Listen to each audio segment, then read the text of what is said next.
Wala taqrabu zina. Bahkan kecamannya tinggi.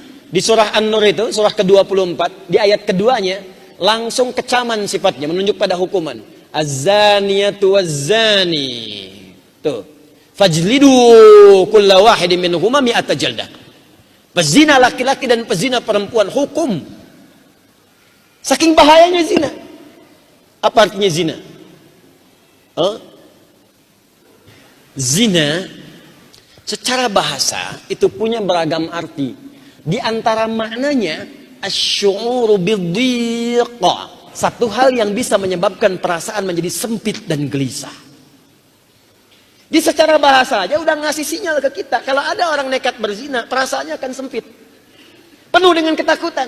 Makanya orang berzina itu takut sembunyi-sembunyi, datang ke tempat kadang-kadang yang jauh diketahui orang, tempatnya nggak mau terang-terangan, bikin yang remang-remang, bikin yang gelap sekalian.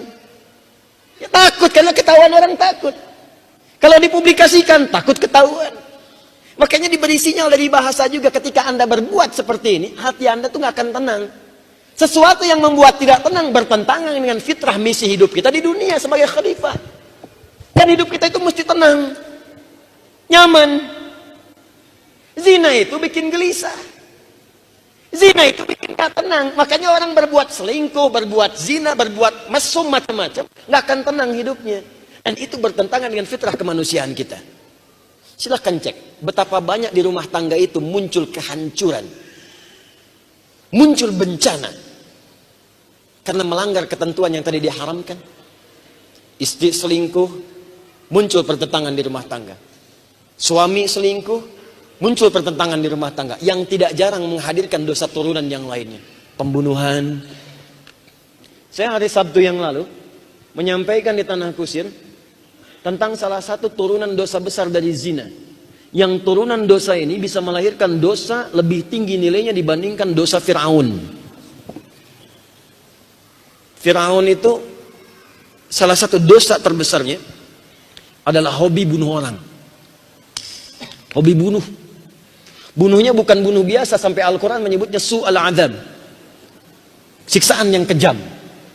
Itu di Quran surah kedua ayat 49, paling kiri sebelah atas di mushaf. Wa idz najjaynakum min ali fir'aun yasumunakum su'al adab. Bayangkan, perbuatan Fir'aun disebut oleh Al-Quran langsung sebagai siksa yang sangat kejam. Tapi sekejam-kejamnya Fir'aun, sefir'aun-fir'aunnya, dia masih nungguin dulu sampai lahiran.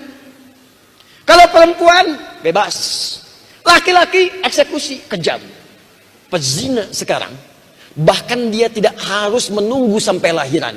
Begitu ketahuan kamu mengandung, ya aborsi. Dan dia nggak peduli baik laki-laki atau perempuan, gugurkan. Itu dosa lebih kejam dibandingkan dengan Fir'aun yang telah mengerjakan itu pada masa-masa yang lalu. Fir'aun sejahat-jahatnya masih nunggu lahir.